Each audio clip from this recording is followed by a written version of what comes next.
My name is Michael Devereaux Louis Bertin. I am 32 years old and about to graduate from the MPA program hopefully next semester. And this is my Ignite presentation on what my life was like before, during, and hopefully after the MPA program at the College of Charleston.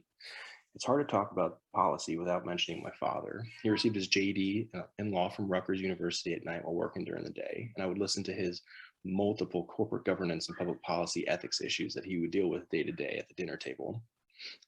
I was always I have always enjoyed disrupting the natural order of things, or as an adult would say, challenging the status quo.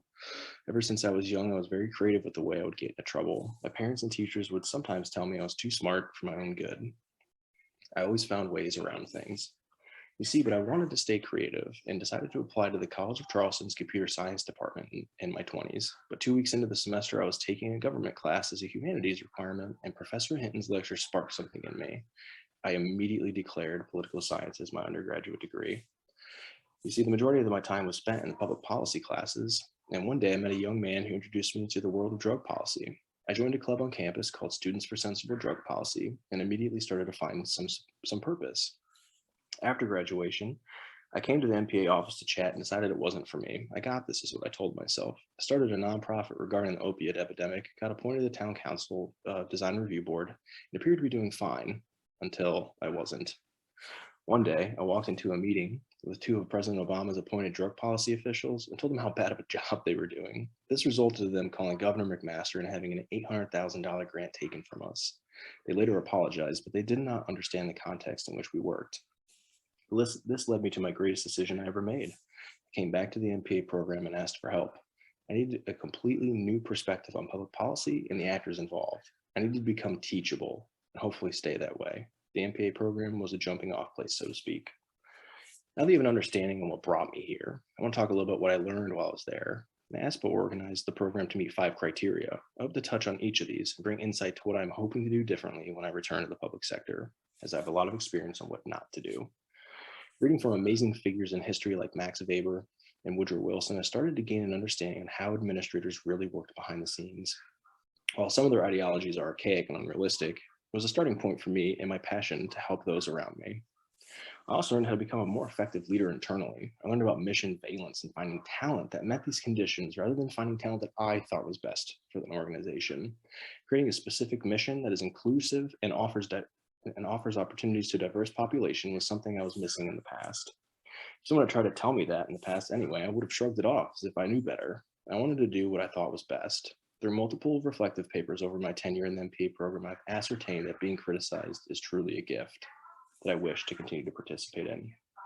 I learned frameworks that allow me to take a step back and observe the data and make evidence-based decisions rather than emotional ones. In fact, because of this, I'm now able to analyze data in general to gain an understanding of the atmosphere I'm working in, hope to work in, or simply just because I'm curious. I want to use these tools to hopefully break some of the red tape and to challenge the status quo in respectful, meaningful ways. Effectively, I want to cultivate an environment of innovation.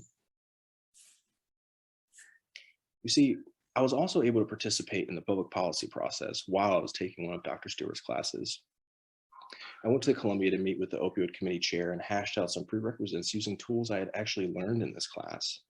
I was no longer building a foundation of sand, so to speak. I've gotten so tired of trying to be this giant personality. I just want to participate in the world as any other run-of-the-mill administrator. I believe that is how I will advance my public service perspective. I want to be useful and helpful to as many as possible and teach others to do the same, but I can't pour from an empty glass, so I must continue to grow and learn.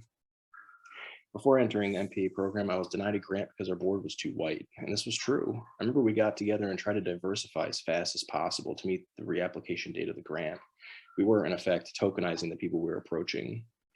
You see, I lacked this ability to just listen. Coming from such a place of white privilege all my life, I mean, my dad's a lawyer and I live in Charleston, stereotype that, I've been able to step away from this style of behavior. This has caused me to become uncomfortable, but it is about time. You see, I hope to be a public servant who believes in the process, has humility in the face of diversity, has the ability to have fun, is able to remove oneself from decisions, and has a people first mindset. I no longer want this to be about me, but the people I work with. So what's next? I don't really know what the future holds, but I believe that the MPA program has given me an advanced set of tools to tackle whatever obstacles come forth.